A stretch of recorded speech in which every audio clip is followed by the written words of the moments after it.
Yo, what up everybody, it's your boy Frenchiie. Welcome back to my channel. Today I'll be teaching you guys how to hard reset your iPhone 7 Plus.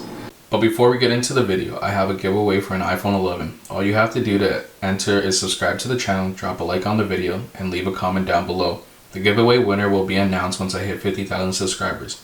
So the faster I hit that, the faster one of you will win the iPhone 11. So spread the word and get more people to subscribe for a better chance to win the iPhone 11. I hope one of you guys win it, and let's get right back into the video.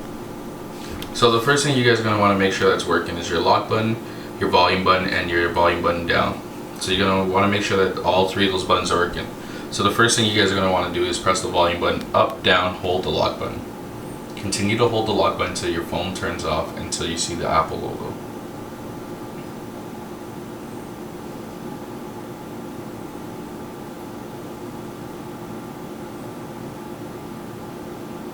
And there you guys go. Your iPhone 7 Plus has now been hard resetted. If this video has helped you guys out, make sure you leave a like, comment, and subscribe, and turn on post notifications. That'll be all. Roll the outro.